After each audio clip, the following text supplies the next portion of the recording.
when I was a student in college, I was not a Christian and I was sitting out in a outdoor area. And I remember there were these Christians that were setting up these tables, and it was for their on-campus Christian club or whatever it was. And I started questioning, like, what if I was to have grown up in India? Would I have been a Hindu or a Muslim? What if my parents were Muslim? Would I just then have adopted the Muslim worldview and the writings, of Muhammad? Like, what would have happened if I did not grow up in suburban America? And as I was looking at these college students that were putting out their pamphlets and their Christian, booklets and things that were out on the table, and they had some Bibles that were out there, I'm like, right, they're basing this information from the Bible. So how do we know the Bible itself, if that's where they're getting this information about Jesus and God from, what makes that religious document any different than a document that might be Hindu writings or Buddhist writings? Because they all seem to claim that they are the authentic truth. I think if you just opened the Bible randomly and tried to read it, you could potentially turn to a page that would be incomprehensible or even offensive. I looked at everything from creation through to some of the horrible, horrible bits in Judges with the genocides and all these horrible things which happen. And so it wasn't like, oh, I picked up a book and it was easy. So I think it's important to understand the way the Bible holds together. This is one book, but it's really a compilation of 66 books, right? Written by over 40 authors over like 1,600 years. And I think what puts the pieces of the Bible together for me is that really all of those 66 books are telling one story. And the fact that we have this one book that is written over such a long period of time by so many different people, and ultimately it all connects and points to Jesus, that's brought me a huge amount of comfort in it, because that's just it's impossible for you to make a book work like that. What started convincing me, it was a little by little process. Like it mentions cities, it mentions names, it mentions, it's talking that it's history. And so a big thing for me was to say, like, all right, is this mythical or are these places real? And so then I started looking into the historicity of the scriptures. Because you can go to other religious documents and they can't find that, as I was comparing a bunch. Then a big question was also, I assumed that it was so far from what was originally written, because how do we have today what was about, thousands and thousands of years old? And I found there's a few scholars who they go and study how did the Bible get translated into the English version that I read today.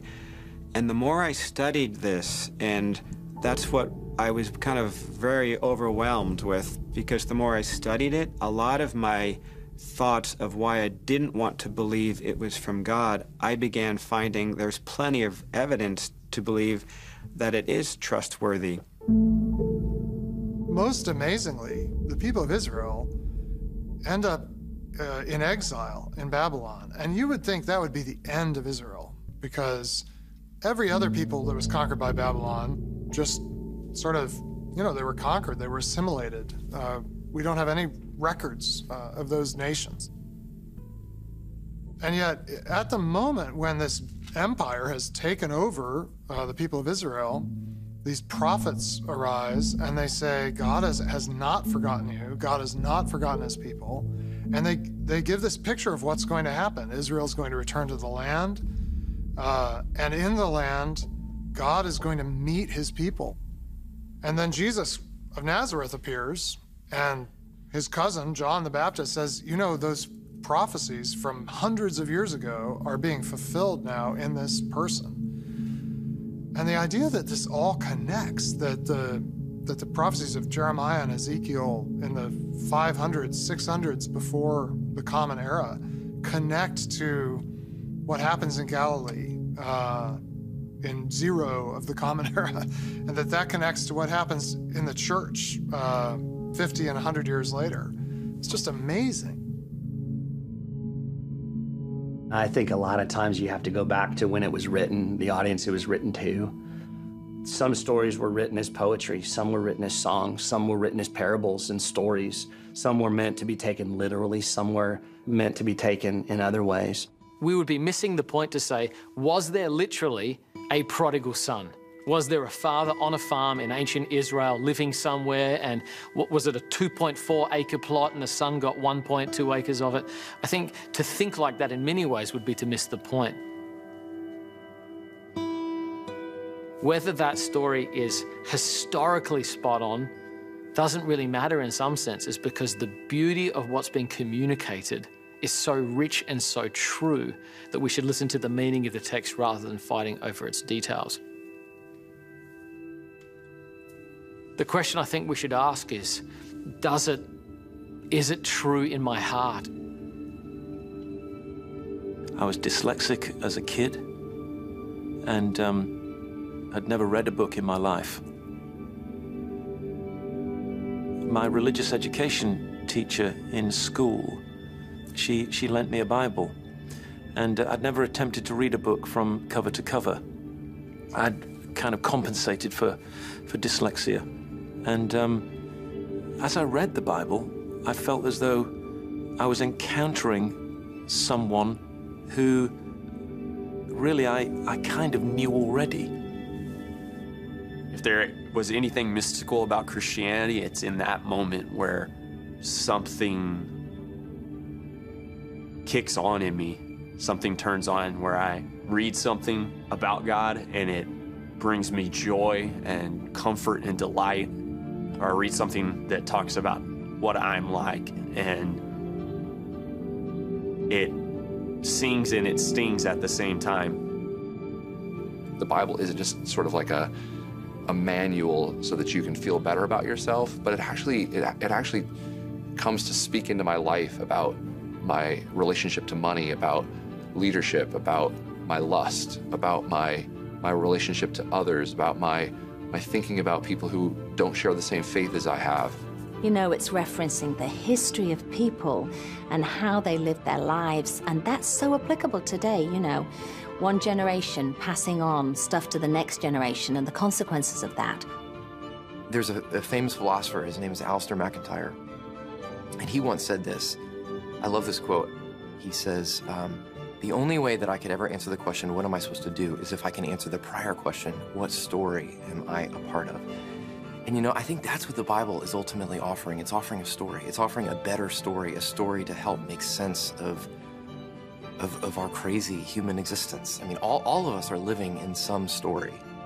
The Bible having 4 basic plots, creation, fall, redemption, and renewal, they make up what it is that we long for as human beings.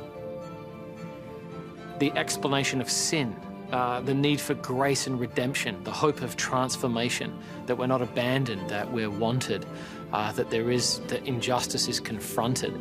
All of the plots that make a story great in a secular format are actually the same thing that inform the storyline of the Bible.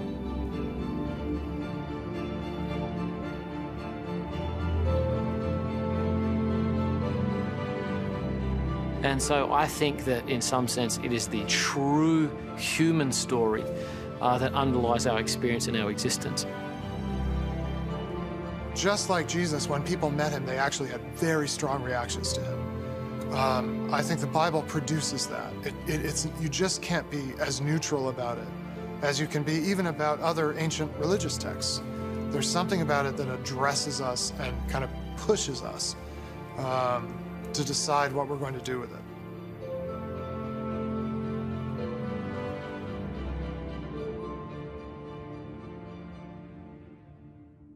About midway through Acts chapter 15, Paul starts what we traditionally call his second missionary journey. And if you're familiar with that at all, you do know that the vast majority of this missionary journey of Paul is spent in the Macedonian region. That's what we know as modern-day Greece, right? Paul's making his way all throughout Greece. In Acts chapter 17, then, he's in the northeastern part of Greece in a city that's called Thessalonica, a pretty large city. Things do not go well there for Paul. People do not like what he is teaching, and at what point, really, it's kind of an off with his head kind of moment. And so his missionary companions say, we need to get out of here. So they cut their way west a little bit, and they find their way into the northern central city in Greece of Berea, right? Things go well there for a little while, but the problem is the folks in Thessalonica hear he's in Berea, and they're like, let's get him. So they go over there, and Paul's companions at this point say, we just need to get this poor guy out of this region. Let's drive him deep down into southern Greece. Let's put him in Athens, the second largest city. Maybe he'll kind of get lost in the shuffle there and be safe, which, as we all know, never happens with Paul.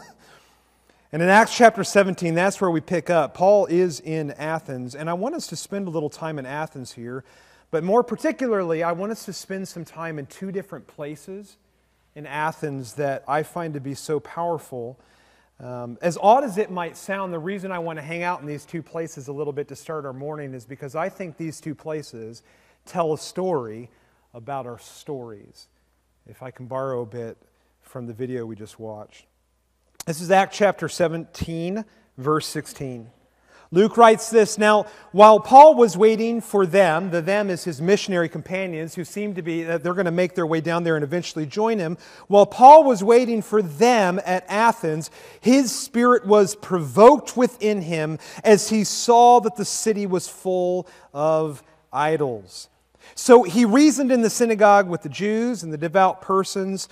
And he also, this is key, he reasoned in the marketplace every single day with those who happened to be there. In fact, some of the philosophers of that time, they came and they conversed with Paul in the marketplace. And they said, what does this babbler wish to say? And others said, he seems to be a preacher of foreign divinities, because Paul was preaching Jesus and the resurrection. Now, place number one, the Agora. The Agora. Now, I know you're sitting there saying, the what? The Agora. The reason I know you might be a little confused right now is you didn't hear me read the word Agora there, but this is where we're hanging out at this moment in Acts chapter 17 is the Agora. It's what we often will translate in most every English translation as marketplace. But the reason I don't want to run with the term marketplace is because whenever I say marketplace, you probably think right away you know exactly what a marketplace is. In the ancient world, that's probably where men and women and children went to get another slab of meat or another set of sandals, right? This is probably what a marketplace was. Well, you could go to a marketplace in the ancient world. You could go to the Agora to get another slab of meat, to get another set of sandals. But you need to understand, even more importantly, you went to the marketplace in the ancient world. You went to the Agora to find yourself a story. To find yourself a story. Now, when I say that, I mean that in a number of different directions. It could be story, news that's coming out of Rome, or maybe even out of Jerusalem, some of the most significant cities. It could be a story that's coming out of a family that you love. People would go there and kind of catch up together. It could be a story about the latest fishing expedition, how it's going to help the city. Who knows? All of the stories that were there. But when I'm talking about going there to find a story, it wasn't just those stories. You went to the Agora to get a story. And what I mean by a story in this sense is the people there were desperate to figure out what on earth is going on in life. Like, one of the things in the ancient world that they knew that we too know. I mean, sometimes we think in that gap we're much more educated than they are. No, they knew the same thing that we know, which is it always feels like our world is just on the edge of falling apart. And what they were constantly trying to figure out is this. Okay, the world is an absolute mess. Is there someone at the center that's going to hold this thing together at least for one more day? Because we have had these sleepless and restless nights in which we recognize in all of our devastation, it just feels like the world is burning to the ground. Does a center hold because someone is there? And in the ancient world, you would make your way to the Agora to hear the stories that might make some sense of life and might speak to some semblance of saving for you and for your family. You would go to the Agora to hear stories of gods and goddesses of a more conventional sense. The poets and the prophets and the preachers would gather in the Agora, and they would tell the stories of gods and goddesses who rest at the center, in their opinion, of all of existence. And they're the ones that are holding things together. And though at times they're ambivalent, oftentimes they are wrathful. They're angry with us. And if we can just figure out the things that we ought to do and the things we ought not do, then maybe, just maybe, we can appease them. And it will go well with us in our military campaigns and in our grain and in our farming and in our animals and in our family. Maybe we'll find our way toward greatness and peace again. And we know these were the kinds of stories it told because you can go to Athens now and you can walk through the ruins of the Agora and you can see the ruins of all kinds of statues. I have listed here. You could look this up and find out. In the Agora, there were ruins there of Zeus and Athena and Nike and Dionysus and Ares and Aglaris and Persephone and Demeter. It's all of these gods and goddesses you and I probably learned about in high school, right? And they would say the sinner holds with these gods and the sinner, and the world's being held together by them. And the people would listen to these stories and think this is where we will find our salvation. Others, on the other hand, would walk by Zeus and Dionysus and all the other statues, and they would probably laugh because they would say, well, they've been perched up on that pillar, and I haven't seen them do a thing. Like, what have they been doing? There's plenty of people by the time this unfolds in Acts 17 where the people are sick and tired of all the old stories of the gods and goddesses. And what it comes down to is they no longer want to believe gods and goddesses are the things of fairy tales. But make no mistake about it, they still have a god or a goddess. It is them. Because they say, I don't want any stories that have been written for me. I'll write the story myself. And what it really would come down to, because we see in the ruins all these statues of the ancient emperors and the rulers and the thinkers and the philosophers. And really what it comes down to is they say, you know what, we just got to get a man, a woman. We've got to band together as a human race, and we can do it. We can turn things around. We just got to work at this for the betterment of our family tomorrow. The human initiative and human spirit will get it done. We will be at the center and hold all things together. And the poets and the prophets and the preachers would gather around and tell them stories of the might of mankind. And the people would embrace the stories and say, this is where we find the source of our salvation. The gods we make of ourselves. You go to the Agora at that time, it is stories galore. And what does that do for Paul? It says Paul was provoked. It says in the Greek, really, that word is that he was incensed because he was standing here. Because again, Paul, just go to Athens and be quiet. He can't be. This is driving him nuts because he says, we've got all of these stories, but all of them fall short. It says he's provoked, so he begins to clear his throat, and he begins to tell just one more story, doesn't he? And it says they found him every day in the Agora talking about Jesus and the resurrection, Jesus and the resurrection. Stories galore, and Paul comes with one more. And what happened? What happens in these telling of this new story? Acts chapter 17, verse 19. And they took Paul, and they brought him to place number 2, the Areopagus. And they said to him, may we know what this new teaching is that you are presenting? I love this. For you bring some strange things to our ears. We wish to know, therefore, what these things mean. And Luke adds this little editorial note. Now, all the Athenians and the foreigners who lived there would spend their time in nothing except telling or hearing something new. We've gone from the Agora over to the Areopagus. And you're sitting there going, the what? Areopagus. You can walk into the ruins of Athens and find the ruins of the Areopagus. Some people refer to it as Mars Hill.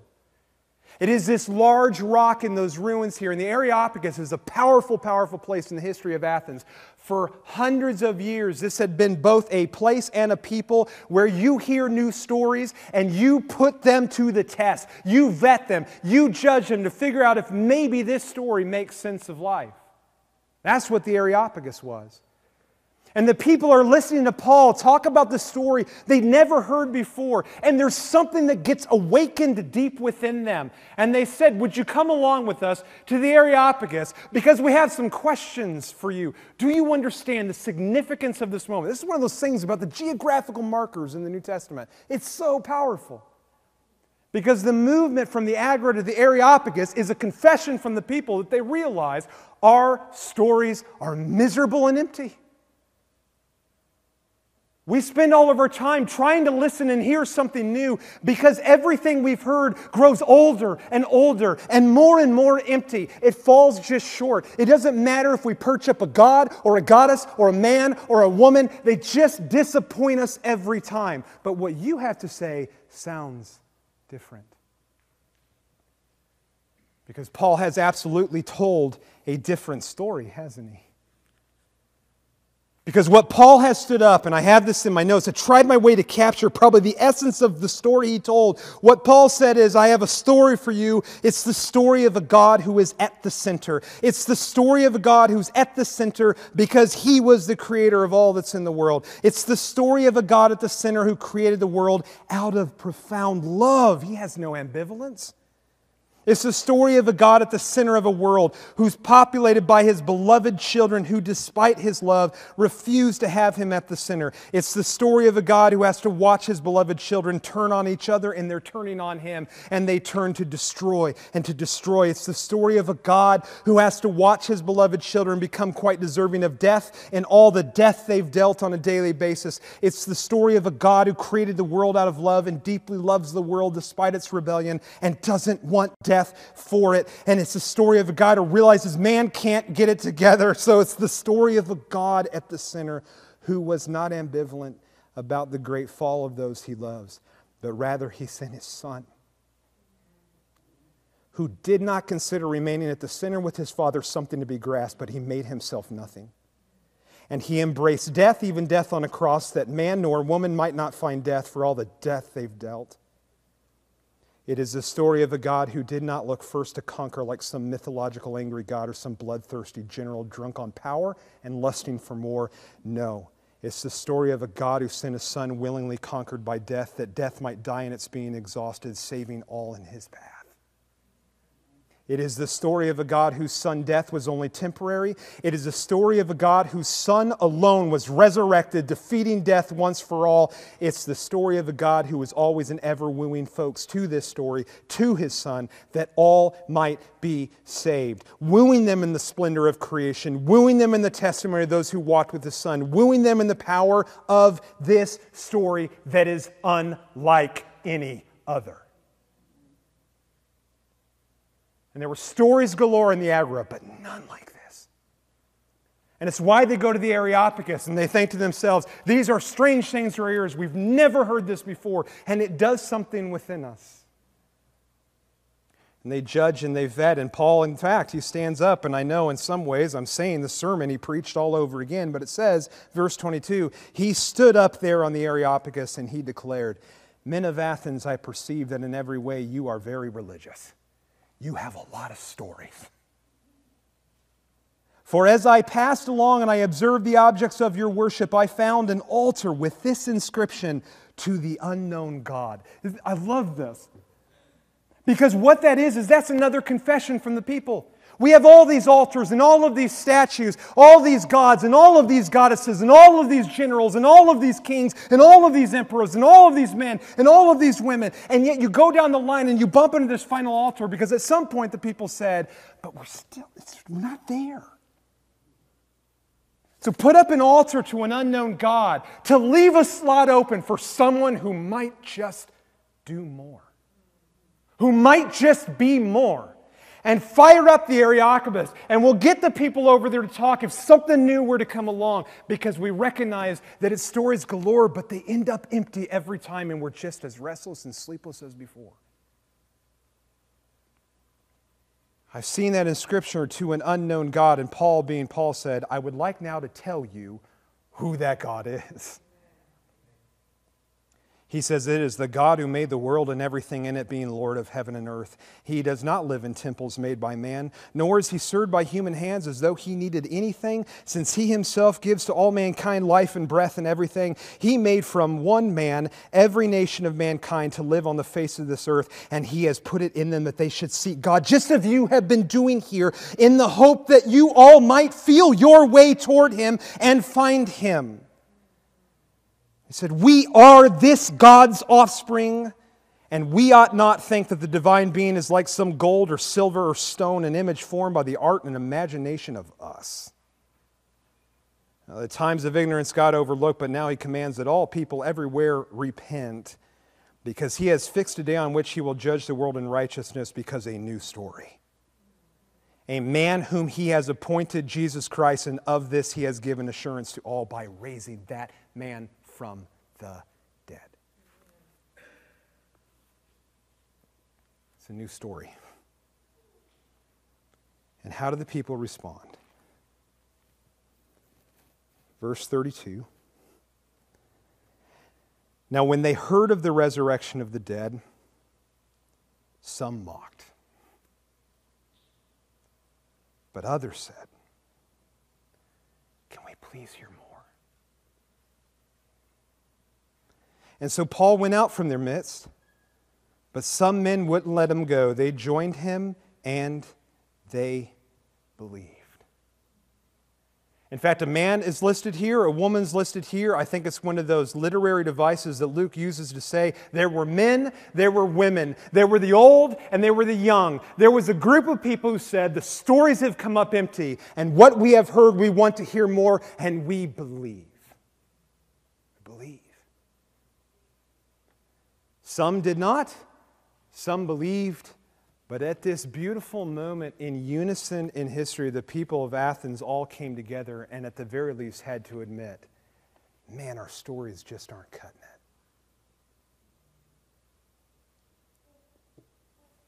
it. Is the Bible reliable? That's my question for today. All of these questions in this series are enormous. In fact, every question in this series could be a series in and of itself. So here's a question I've had. Why am I still friends with Mont? Right? Hey, is the Bible reliable? Man, that's a tough question for this reason. I recognize that all of us come to that question with a number of things in mind as to whether or not we're going to be convinced of the Bible's reliability. Like some of you here, if we look at this first slide here, some of you, when you ask, some of it, me too, we ask this question, is the Bible reliable? We often want to know whether or not the Bible has been carefully and successfully preserved through the years. Like our understanding of the reliability of the Bible rests completely on the purity of the text. You heard that a little bit in the first half of the video. Dan Kimball was talking about how you can go to scholars and they talk about how what we have here was carefully preserved and translated, passed along to generation. And in fact, I would love to talk more and more about this because there is such a stunning purity to the text. It is mind-blowing. But at the same time, one of the things I realize is that there are other texts that have come to us in pure forms, not by the volume of the Bible, make no mistake. But I recognize that even if I convinced you of this really great job of translation, that convincing might not lead to conviction for you as to whether or not the Bible really is something special, something different. So some of us here, in the next slide, when we ask the question, is the Bible reliable, we often want to know whether or not the Bible holds together in its message.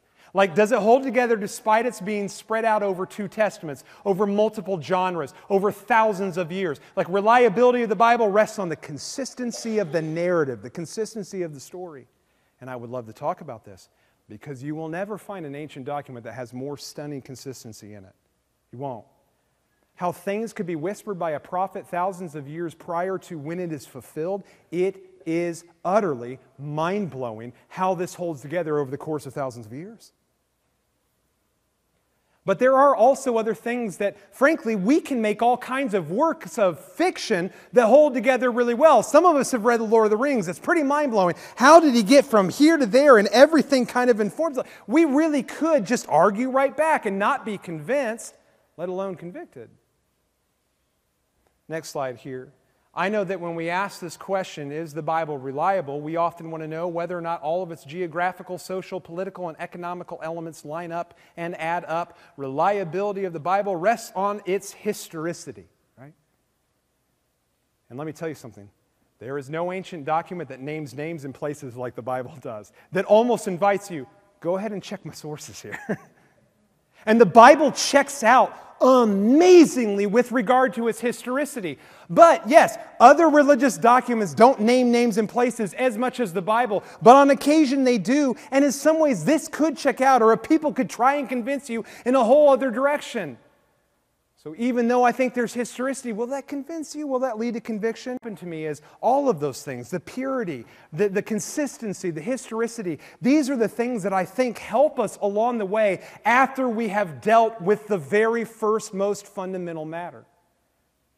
That almost like what one of the guys in the video said, that even if some of these specifics and details were to fall away, what still allows the Bible to stand before us in stunning reliability is the story.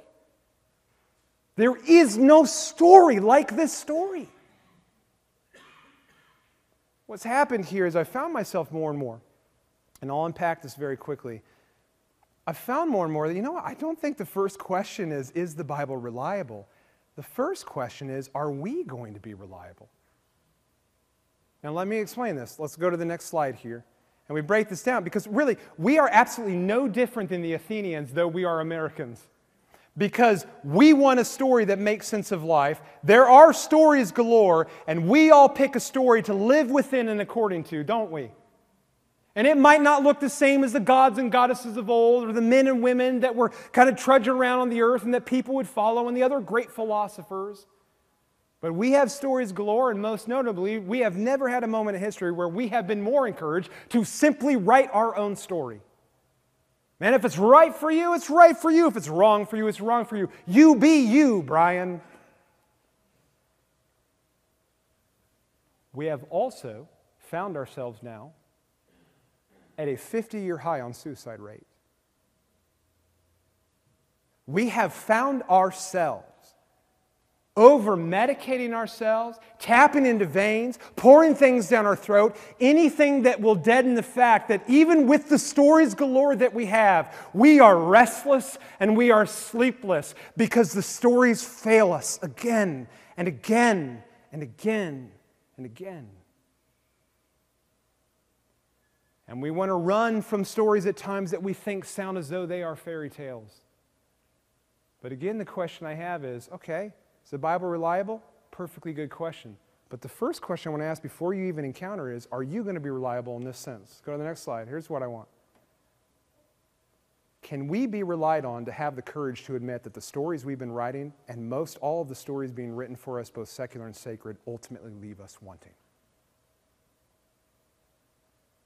Because, I would say to the person right now who's a believer and they're trying to think about what on earth is this Bible and whether or not it's reliable, I would say to you, what it really ultimately comes down to is the story. I would say to the person here who is not yet a believer and is trying to figure out if there's anything we ought to do with this goofy little book sometimes, I would say to you, what it all comes down to is story. I would say to the person here who desperately wants someone to fall in love with God, and is the Bible at all reliable to do something? What it all comes down to is you placing the story before them. And placing the story, all of us, alongside all of the other stories that are being handed to us for the meaning and the purposes of life and direction in life. And can we honestly say that all of these, man, they're just better? Or is there something in the midst of stories galore to this one more? Well, we have the courage, like the Athenians, to open back up the Bible and say, I want to hear more about this because, man, this is such strange things to my ears, but I have never felt more perceived. I have never experienced something more sufficient. Because this is what it comes down to. This is my last slide here. Is there purity, consistency, and historicity with the Bible's text? Absolutely. And it is fun to look at that. But this first. And that story that you hold in that Bible has an utterly unique perceptivity of the human plight, and the way, Jesus, and the way of life that Jesus points out has an utterly unique sufficiency. You will find it nowhere else. It's that question. What are we going to do with it? In many ways, we have that same moment, I think, at the end of John chapter 6. And there's this moment where Jesus is talking to the people who've gathered. Remember, he's given them, he's fed all these people, multiplied the bread and the fish. And the people in that point, they think they've got a handle on what the story being presented to them is. This guy's going to be king. And maybe if we rise up along with him, we can conquer those who oppress us. We can write the story, and this guy can be at the center of it. And then Jesus all of a sudden throws everything on its ear and says, I'm not here to give you a bunch of bread and all this military campaigns. I give you my body and my blood as a God who did not remain at the center as something to be grasped, but made himself nothing, that you might be saved. And do you remember how that ends? And many began to leave him. And Jesus turns to the 12 disciples and he said, and what about you? Will you leave me too? Remember Peter's response? It's one of my favorite moments in all of the Bible. Peter says, where else am I going to go? You alone have the story. You alone. What I love about that is, you know what Peter's saying? I've been looking. Because this is a hard story. But it's good. So they remain. And others gather up over time, because it's one of those things, we're either going to be reliable or not in confessing anything we ever write. Doesn't add up. Not like that one. Is the Bible reliable? Goodness gracious, yes. For the purposes that God set out to do within this Bible, which is to tell the story of what he's been up to at the beginning of time, right now in this present, and in the age to come of eternity. Let me pray. God, these are enormous questions that frankly call on us to probably think beyond this hour that we have together. And there are many things that we could think on in response to this question. Again, issues of purity and historicity and consistency, and these are good things and they're true things. We have a word that has come to us in the purest of forms. The consistency is stunning. The historicity is fun. But God, we confess before you that what pulls us back, and we all have to acknowledge this, is the perceptivity of your Bible, of its story, that it seems like not just that we're reading it, but that it is reading us. And the sufficiency of the story of what you have done through your Son that is unlike any movement in history by any god or goddess we've fashioned. God, this story is the one that when we first encounter it, we get lost in it because of the joy of it, but we find ourselves being found in it.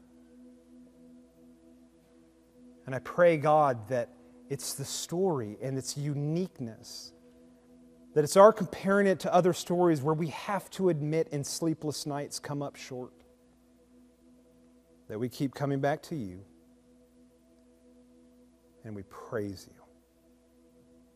We praise you for a story written that is so beautiful, so essential, so whole, and so holy. God, we now sing a song in which we cry out our belief, each one of them telling the story. May we sing it with passion now, and may you hear this song of praise and our prayer before you. We believe. We believe. And it's in your Son's name that we pray. Amen.